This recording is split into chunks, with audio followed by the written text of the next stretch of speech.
GitHub has just released some mind-blowing functionality. You can now remote control your GitHub CLI session that is running on your desktop through your phone, through your web from another device.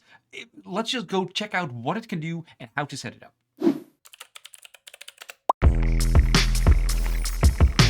Now, I'm going to be bold and assume that you already know what Copilot is. Unless you have been sleeping under a rock, I think it has been very hard to miss. It's in your VS Code, it's in your Visual Studio. Hopefully you've had a great experience with it, with the chat interface, doing all your things, agent mode, changing all the things, building entire apps for you. That's been my experience at least.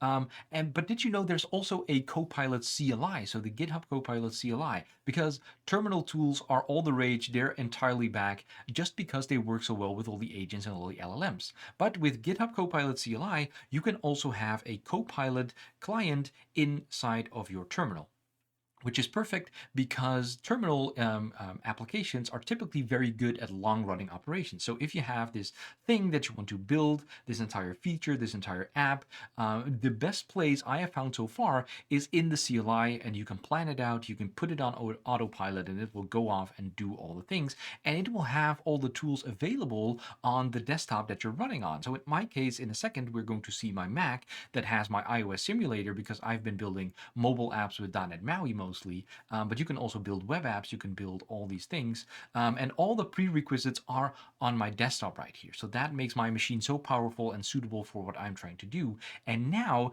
GitHub has introduced a functionality that allows you to remote control that CLI session running on your desktop. Now, let that sink in.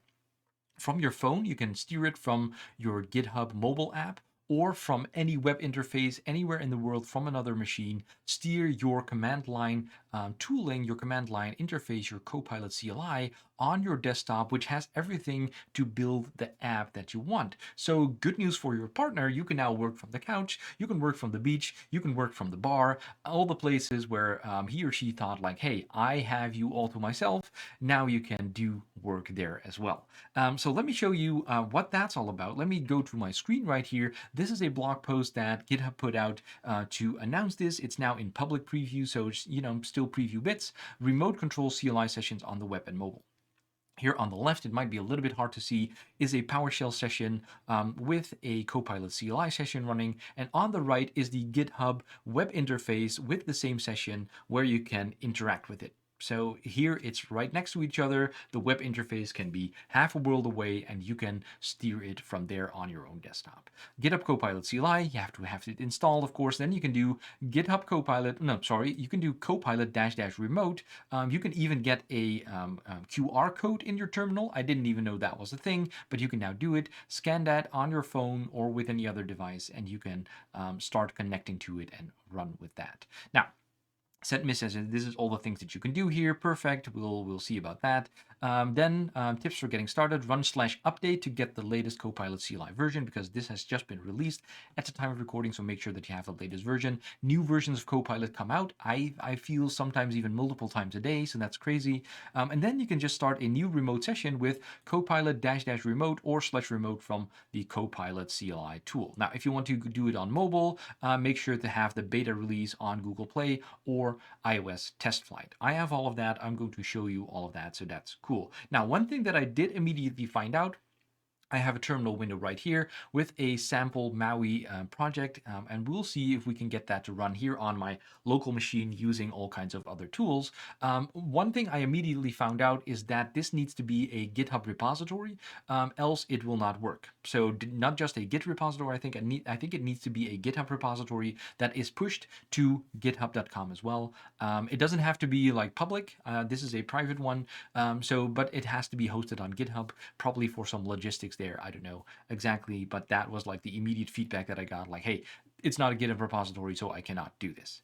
Then you can do Copilot. I already have it installed. I always do -- YOLO, use at your own discretion. That means it can do anything on your machine, including things that you might not want it to do. So be aware of that.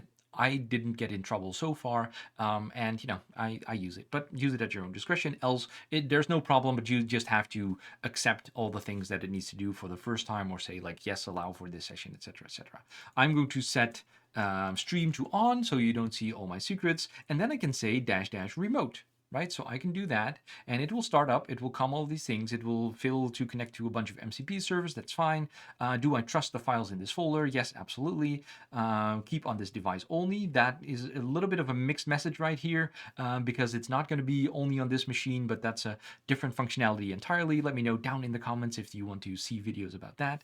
But here, you can already see remote session open in browser. Control E to show the QR code. So let's just try that. Control E. I think in this terminal it might be a little bit garbled and hard to scan, but it's here. And I can say open in browser. I can just click this and it will open in my browser right here. And you can see new remote session, remote mode enabled. Only you can see the session, right? It's something personal to me. So it is right here. Now, the other cool thing is this is already cool. You can open this browser, you can take this link and take it anywhere. But the other cool thing, I have QuickTime right here because if you're familiar with this, I can hook up my actual physical phone. I'll hold it up here to the camera so you can see it a little bit. This is the same thing that you can see there on QuickTime. So that's basically my remote desktop. And you can see my new remote session right here. And I can go into it and I can start chatting with it. So let me bring back, actually, well, I can keep it in this web interface as well. In this repo, there is a Maui app. Please deploy this to the already running iOS simulator. See it, even the Copilot in my phone knows what's up. So let's just send that. Let's see what it does. Because there's already an iOS simulator running on this machine, because that takes a little while to boot up, etc. And I don't want you to watch that, watching paint dry, basically. So I already set that up. And now it's going to check, hey, check running iOS simulator, check project file. It's going to do all these things. You can see it here in the background in this web project. Found a booted iPhone 16 Pro simulator, iOS 18.5. That checks out. You can see I do a couple of .NET projects right here. So that's right here, deploying Maui to iOS simulator. We can switch back to my terminal as well. You can see it does all the same things, just a little bit different output, right? That makes sense for like the different format that you're watching, so that it has a little bit of different output right here. It's deploying Maui to the iOS simulator. Can I actually see the output here too? This is the command that it's running, right? So this is what you would have to do to run it manually. My simple Maui app .NET build run T, and then here it specifies which iOS simulator to actually run on. So it's going to build and it's going to deploy it right here. Now, that's really cool. The next thing, and I'm actually not sure if this is going to work, so let's find out together, is what we can do is ask it to send a screenshot, right, of the running app right here, so that we can inspect it. It's going to say now, hey, this worked, right? So that might be, let me pull up my QuickTime. You can see the same output, build and deploy Maui app to iOS simulator. Can you send me a screenshot of the running app for inspection? So let's do that. Let's see if it can do that. It's queued right now. Now it went through. It should be able to respond to that. Hopefully, it will now send me a screenshot and I can inspect again, like I'm here right now behind my physical computer. But technically, you know, this CLI session could run right here. I might not be able to see it. But so now if it can send me a screenshot, then I can be downstairs on the couch, I can be on the beach, I can see my running app, I can inspect it for a little bit, and I can suggest changes, right? I can say, hey, maybe we can change that button color to be red, and now send me a screenshot to verify. So that is really, really powerful stuff if you ask me, because my machine has been pre-set up with all of this stuff. You can see, yeah, it can just do all these operations on my local machine right here. And of course, this is a Maui app, which is actually one of the more complicated setups. If you just have a web app, it will be much easier, right? You can just spin up a little web server right here, and it can start doing these things. Let me check in the terminal if something is hanging right here. This is pending, deploying. Somehow it didn't pick up. Let me cancel this one, see if that goes through, because it's already running. So let me do it right here. The app is running. Oh, actually that's not useful because I wanted to see a screenshot on the mobile app, right? So this is canceling. Let's see. Maybe this is the preview bits. Maybe I'm trying to do this a little bit too much now. Let me copy and paste this one, or can I send it again? No. Can you send me a screenshot of the running app for inspection. Maybe I should have said please, I don't know. It's sending it. I think the whole session is stuck right now, so that kind of like sucks because it's canceled there in the background, still trying to cancel. Oh no, take a screenshot of the iOS simulator. There it goes. Take a screenshot of the iOS simulator. Is it going to send it back to me? That would be really, really amazing. And boom, view simulator screenshot.png. Ooh, viewed image file successfully. Okay, so this is something that we can give back. It doesn't really quite work yet. Oh, it does give me a textual representation of what's going on. Here's the screenshot from the iPhone 16 Pro, .NET bot in a purple submarine, hello world, click me button. Okay, so I can't actually show the file. That is not great, but I'm sure that they will get to that eventually. Can you now change the button to be red and let it say hello YouTube, YouTube, and run again and send me another screenshot for verification.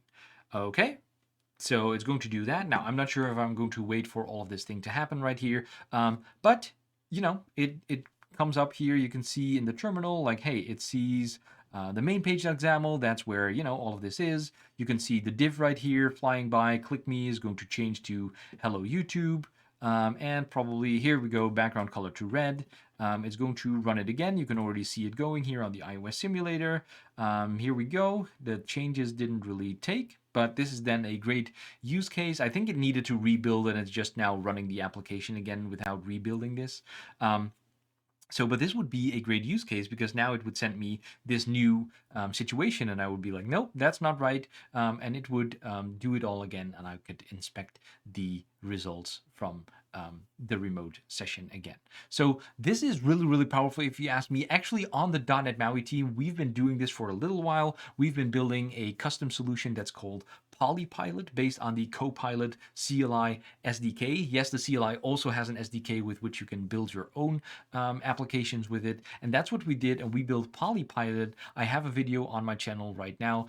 Go look that up in the video description down below, with which you can manage multiple sessions, but also connect to it from remote. And basically you have this chat interface like WhatsApp or Signal or whatever you're using. And you can chat with your remote session running on your desktop as well, which we have been doing for a couple of months now. So that's been really, really cool. And that one does send the screenshots, but I'm really happy that this will be now baked into the GitHub first-party solutions as well. That will make your life so much better. Thank you so much for watching. If you want to know more about the Copilots, Copilot CLI, and all the cool stuff that you can do with that, let me know down in the comments. Don't forget to like and subscribe to this video, and I will see you for the next one.